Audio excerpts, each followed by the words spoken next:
December 11th, 1926, Delhi, India. A baby girl was born into a middle-class Hindu family in the Chippi Tola neighborhood. Her parents, Rang Bahadur Mathur and his wife, named her Shanti Devi. She appeared to be an ordinary child in every way. But by the time Shanti turned 4 years old, her family would discover that ordinary was the last word anyone would use to describe her. This is the story of a little girl who remembered dying in childbirth in a previous life. A girl who provided so many verifiable details about that life that Mahatma Gandhi himself commissioned an official investigation. Our girl, who led researchers to a town she had never visited, recognized her former husband, called her previous life's children by their nicknames, and revealed the location of hidden money that no living person knew about. This is the story that the Indian government tried to suppress because it challenged everything modern science claimed to understand about consciousness, memory, and the boundary between one life and the next. And this is the story that remains, 90 years later, the most thoroughly documented and inexplicable reincarnation case in human history. Shanti Devi was a quiet child in her first few years. She spoke late, which worried her parents, but doctors assured them she was developing normally. But when Shanti finally began speaking around age 4, the words that came out of her mouth terrified her family. She did not speak like a child learning language for the first time. She spoke like an adult, trapped in a child's body, remembering a life that had ended before this one began. "Why are you calling yourselves my parents?" she asked her mother one morning. "My real home is in Mathura. My husband's name is Kedarnath. We have 3 sons. Her mother thought she was playing an imaginative game and dismissed the comments. But Shanti kept talking about Mathura, about her husband, about her children. She described her house in Mathura in precise detail. She said it was yellow, with a courtyard and a well in the back. She said there was a temple nearby dedicated to Lord Krishna. She described the layout of rooms, the location of furniture, the view from the windows. She talked about giving birth to 3 sons, though one had died shortly after birth. And she talked about dying herself during the birth of her 3rd child, bleeding to death while doctors tried desperately to save her. "I died on the bed in the corner room," Shanti said, her child's voice flat and distant. "There was so much pain I couldn't stop the bleeding. I tried to hold my baby, but they took him away. I saw my husband crying. I wanted to tell him I was sorry, but I couldn't speak anymore. Then everything went dark and cold, and when I woke up I was a baby again in this house." Her parents were disturbed, but still believed Shanti was confusing dreams with reality. Children have vivid imaginations, they reasoned. She would grow out of this phase. But Shanti did not grow out of it. Instead, her memories became more detailed and more insistent. She began refusing to eat certain foods, saying her husband didn't like them.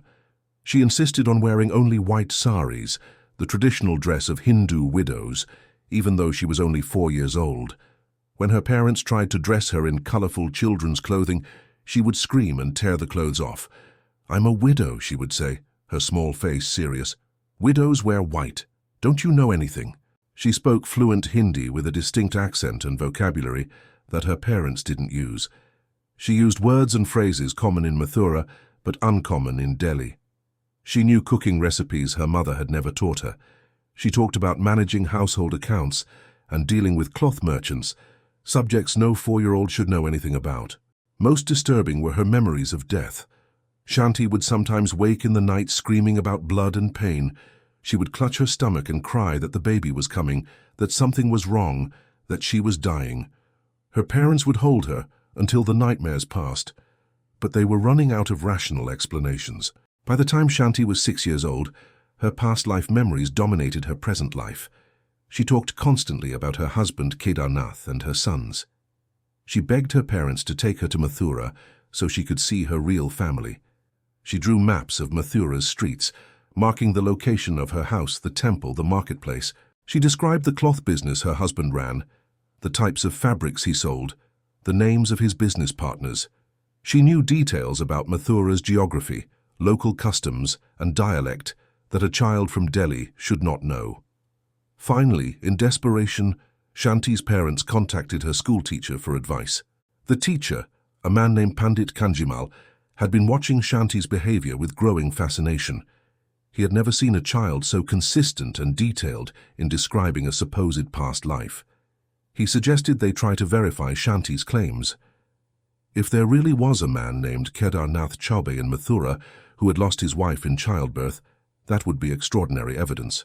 Rang Bahadur Mathur was skeptical, but agreed to investigate. He wrote a careful letter addressed to Kedarnath Chaubey in Mathura, explaining his daughter's claims. He included specific details Shanti had provided about the house, the business, the family. He asked if any of this information was accurate. He mailed the letter, not really expecting a response. But 3 weeks later, a response came. The letter was from Kedarnath Chaubey himself. He confirmed that everything Shanti had said was true. He had indeed lived in a yellow house in Mathura, with a courtyard and a well. He had run a cloth business. He had been married to a woman named Shanti Devi. They had 3 sons together. Shanti had died during the birth of their 3rd son in 1925, just a year before Shanti was born. The letter described Shanti's death in detail that matched exactly what Shanti had described. Kedarnath was shaken by the letter from Delhi. How could a child in another city know such intimate details about his dead wife and family? He decided to travel to Delhi to meet this strange girl. On November 12, 1935, Kedarnath Chaubey arrived in Delhi. He did not come alone. He brought his current wife, his son from his first marriage, and a cousin as witnesses.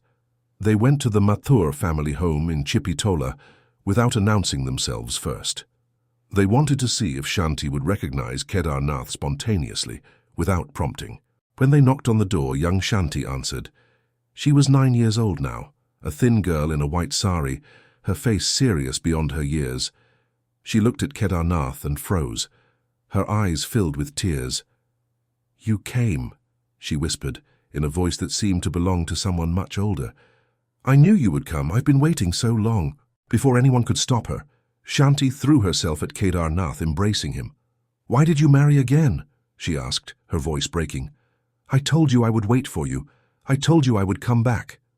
Kedarnath stood rigid, his face pale, unable to speak.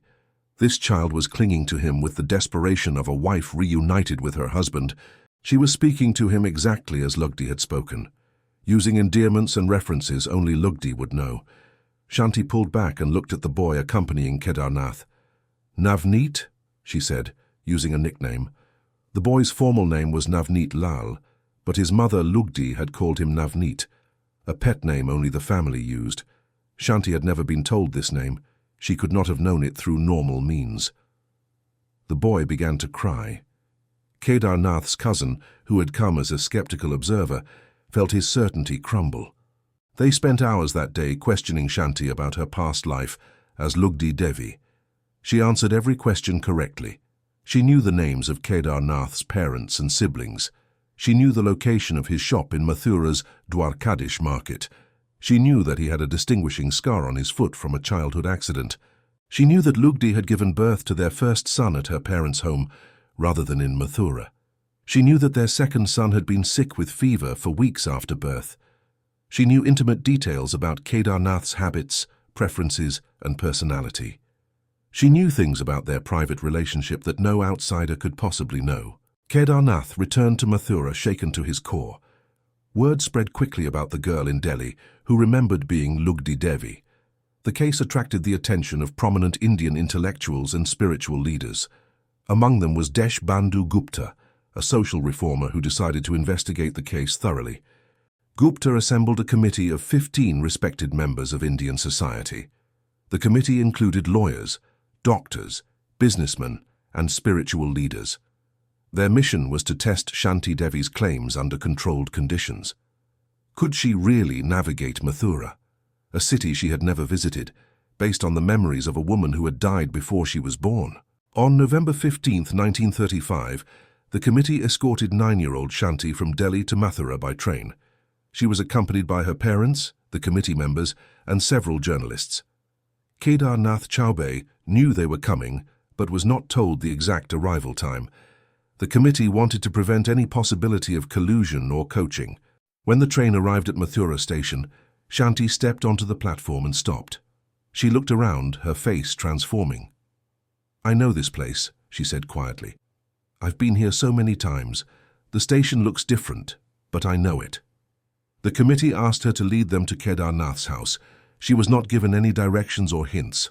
Shanti walked confidently through streets she had never seen in her current life. She navigated turns and intersections without hesitation. When they passed a temple, Shanti stopped. "This is the Dwarkadish temple," she said. "I used to come here to pray. It's been renovated since Lugdi died."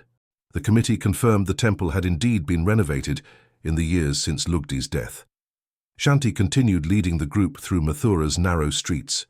She pointed out shops and landmarks, calling some by names that had changed since Lugdi's death. She corrected herself when she noticed differences.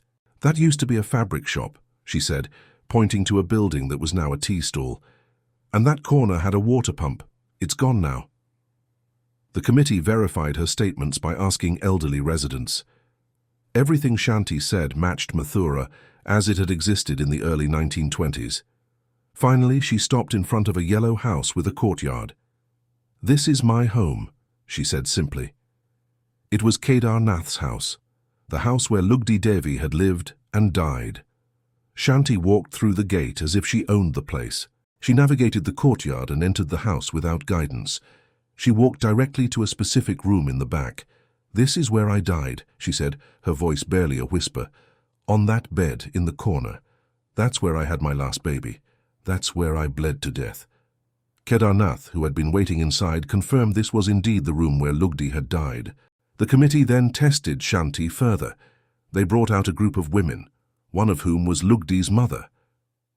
"Can you identify anyone in this group?" they asked. Shanti walked directly to an elderly woman and embraced her. "Amma," she said, using the Hindi word for mother. "I've missed you so much." Lugdi's mother collapsed in tears. This girl spoke with her dead daughter's voice, used her daughter's mannerisms and expressions, knew things only Lugdi would know. The committee brought out more people for Shanti to identify. She recognized Lugdi's brothers and sisters.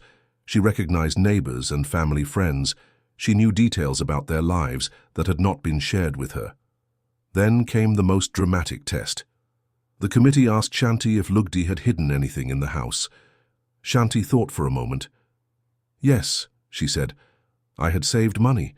I kept it hidden from my husband because I wanted to surprise him." She led the committee to a specific spot in the courtyard. "Dig here," she said, pointing to a corner near the well. The committee was skeptical, but agreed to dig. 3 feet down, they found a small metal box. Inside were 150 rupees in old currency and some jewelry. Kedarnath stared at the box in shock. He had never known his wife had hidden money. Lugdi had never told him before she died. This money had been buried for over 10 years. No living person knew it was there, except Shanti Devi. The Mathura visit convinced even the most hardened skeptics on the committee. They compiled a detailed report documenting every test and verification. The report confirmed that Shanti Devi had provided accurate information about Lugdi Devi's life that she could not have obtained through normal means. She had navigated an unfamiliar city based on memories from a previous life. She had recognized people she had never met. She had revealed hidden information that no living person possessed. The committee concluded that either reincarnation was real or something equally extraordinary was occurring. Word of the investigation reached Mahatma Gandhi, who was deeply interested in spiritual matters. Gandhi met with Shanti Devi personally and questioned her extensively. He was impressed by her sincerity and the consistency of her memories. Gandhi wrote in his diary that the case presented evidence that consciousness survives death. However, he also noted that such cases raised troubling questions about identity and the nature of the soul. If Shanti was Lugdi reincarnated, what did that mean for Shanti's own identity? Was she simply Lugdi in a new body, or was she a new person with access to Lugdi's memories? Gandhi did not have answers, but he believed the case deserved serious study. The Indian government's response was less philosophical and more political. By the late 1930s, India was moving toward independence and modernization. Leaders wanted to present India as a rational, modern nation, not a land of mysticism and superstition. The Shanti Devi case, with its implications of reincarnation and survival after death, was embarrassing. The official report was quietly suppressed. It was not published widely and was kept in government archives. For decades, the case was largely forgotten outside of India, but the suppression could not erase what had happened. Too many witnesses had seen Shanti navigate Mathura. Too many people had heard her recognize family members and reveal hidden information. The case survived in oral tradition and in the notebooks of researchers who refused to let it die. In 1958, a Swedish researcher named Sture Lönnstrand traveled to India to investigate the case. He interviewed Shanti Devi, who was now an adult woman. He also interviewed Kedarnath, committee members and other witnesses. Lönnstrand published his findings in Swedish, bringing the case to Western attention. His report confirmed all the major details. Shanti had indeed provided verifiable information about Lugdi Devi's life. She had recognized people and places she had never encountered in her current life. She had displayed knowledge that could not be explained by fraud, coaching, or coincidence. Lönnstrand concluded that the case presented serious evidence for reincarnation. In the 1980s, Dr. Ian Stevenson, the psychiatrist from the University of Virginia, investigated the case as part of his reincarnation research. Stevenson traveled to India multiple times to interview surviving witnesses. By this time, Kedarnath had died, but Shanti Devi was still alive. Stevenson found her living quietly in Delhi, unmarried, working as a government clerk. She rarely spoke publicly about her past life memories, but agreed to be interviewed by Stevenson. She confirmed all the details from her childhood.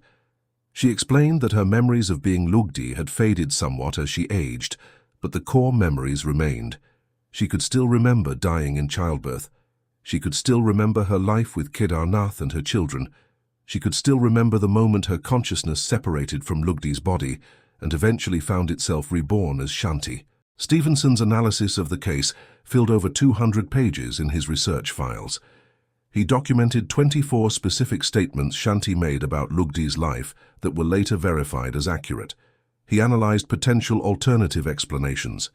Could Shanti have learned about Lugdi through normal means? Stevenson concluded this was virtually impossible. Lugdi had died in 1925, and Shanti was born in 1926 in a different city.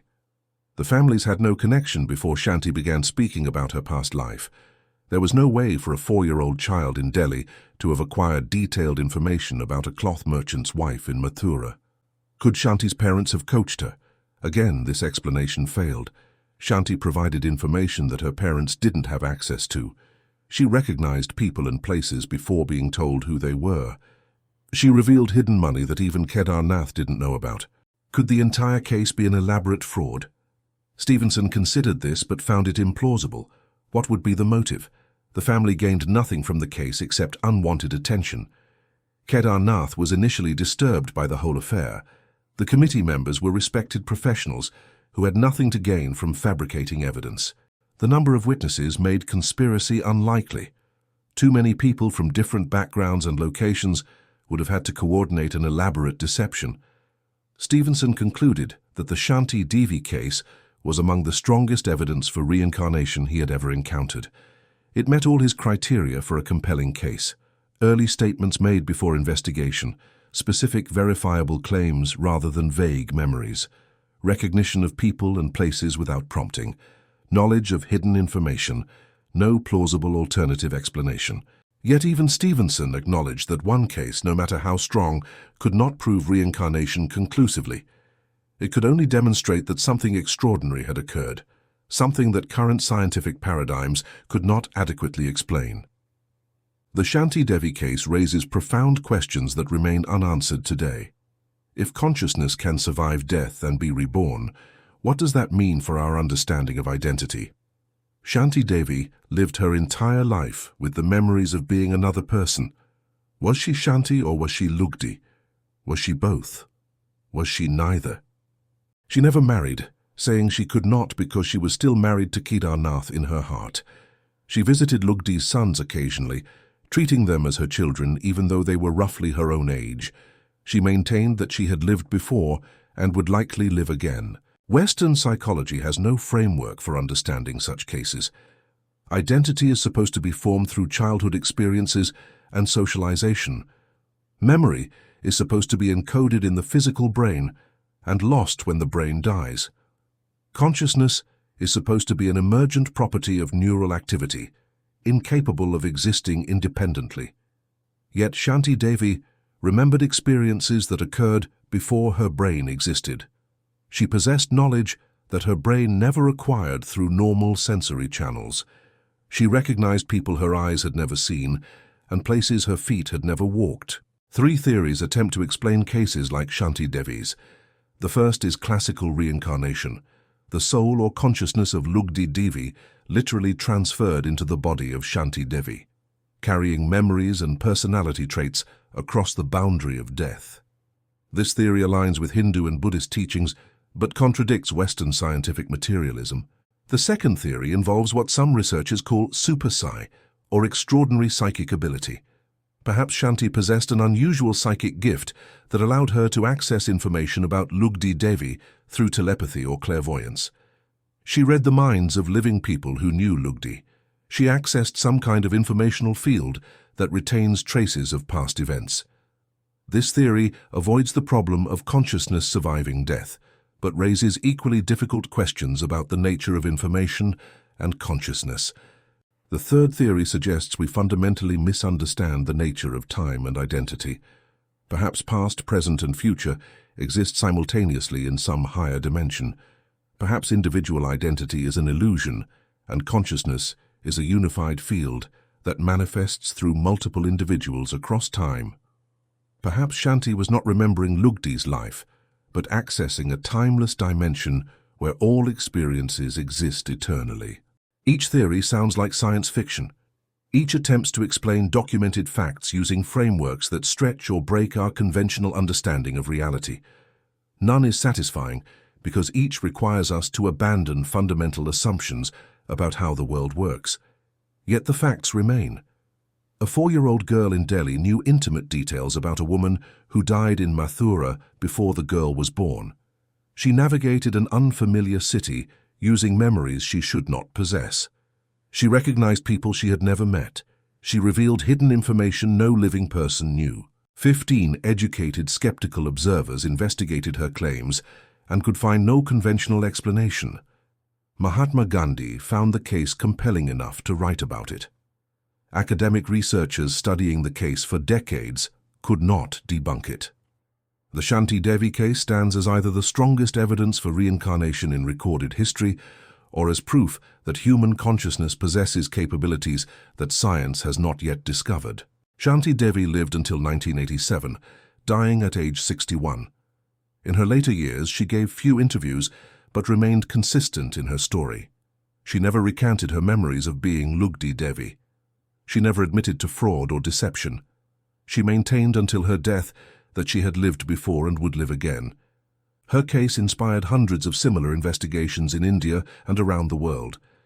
Dr. Stevenson alone documented over 3,000 cases of children claiming past life memories. Many showed patterns similar to Shanti's case. Young children, usually between ages 2 and 7, spontaneously speaking about previous lives, providing specific, verifiable details about people and places they had never encountered, recognizing former family members and locations, demonstrating knowledge or skills they had not learned in their current life, then gradually forgetting these memories as they aged and their current life identity became dominant. The pattern repeats across cultures, religions, and continents. It occurs in societies that believe in reincarnation and in societies that reject it. It happens to children from religious families and secular families. The consistency of the pattern suggests it is not merely cultural conditioning or imagination. Yet Western science continues to resist the implications. Mainstream neuroscience insists that consciousness cannot exist without a functioning brain. Mainstream psychology insists that memory cannot survive the death of the nervous system. The academic establishment treats reincarnation research as fringe pseudoscience, despite the mounting documented evidence. There are professional and philosophical reasons for this resistance. Accepting that consciousness can survive death would require rebuilding neuroscience from the ground up. It would challenge the materialist paradigm that has dominated Western science for centuries. It would reopen questions about the soul, the afterlife, and the nature of reality that science believed it had closed. The implications extend far beyond academic theory. If consciousness survives death, what does that mean for how we live? If we will be reborn, how should that affect our moral choices? If identity persists across lifetimes, who are we really? These are not merely philosophical questions. They touch the core of human existence and meaning. Perhaps this is why the Shanti Devi case was suppressed, not because the Indian government doubted its authenticity, but because it was too authentic, because it forced confrontation with mysteries that modern society prefers to ignore. We live in an age that believes it has solved the fundamental questions. We know consciousness emerges from neural networks. We know death is the final cessation of individual existence. We know memory is stored in synaptic connections. But the Shanti Devi case whispers that perhaps we know less than we think. Perhaps consciousness is not confined to individual brains, but participates in something larger. Perhaps death is not an ending, but a transition. Perhaps the boundary between one life and the next is more permeable than materialist philosophy allows. The case of Shanti Devi does not prove reincarnation beyond doubt. One case, no matter how strong, cannot overturn centuries of scientific consensus. But it proves that reality contains phenomena our current scientific paradigms cannot explain. It proves that we still face mysteries that rational materialism cannot solve. It proves that sometimes the most remarkable claims are backed by the most remarkable evidence. Shanti Devi was a child who remembered dying, who remembered loving a husband and birthing children in a body that died before she was born, who navigated a city she had never visited using memories that should not exist, who revealed secrets that were buried with a woman who died a year before she took her first breath. She was examined by committees, interviewed by Gandhi, investigated by researchers across decades. None could explain her through conventional means. All were left confronting the possibility that human consciousness transcends individual lifetimes, that death is not the end of awareness, that some essential aspect of who we are survives the dissolution of the body and finds its way into new form. This possibility terrifies and thrills in equal measure. It terrifies because it demolishes the certainty that death is final. It thrills because it suggests that consciousness is more than meat and electricity, that awareness is not an accidental byproduct of evolution, but something fundamental to the universe itself.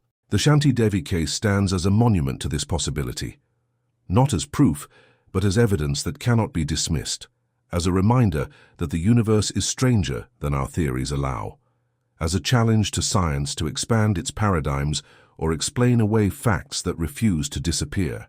Shanti lived and died carrying memories of another life. She took those memories to her own death in 1987. Perhaps if the pattern holds, she has been reborn again. Perhaps somewhere in the world today, a child is beginning to speak about being a woman named Shanti, who lived in Delhi, who remembered dying as someone else, who tried to tell the world that death is not the end, that consciousness continues, that we are more than these temporary bodies we inhabit. The pattern continues, the mystery endures, and science still has no answer. Next week, we investigate the case of Ryan Hammonds, an American boy born in 2004 who began having nightmares about being a Hollywood agent who died in the 1960s. Ryan provided over 50 specific details about his past life, including names, addresses, and events that were verified through historical records. He recognized himself in a photograph from a 1932 movie, despite the photo showing an uncredited extra whose identity was unknown. Researchers spent years trying to identify this man, and finally discovered his name was Marty Martin. Every detail Ryan had provided about Marty's life turned out to be accurate, including facts about Marty's death that had never been published. This is the story of how a 6-year-old boy from Oklahoma remembered being a man who died in Hollywood 40 years before he was born. Subscribe now and enable notifications, because the stories that challenge everything we think we understand about consciousness are the ones you need to see.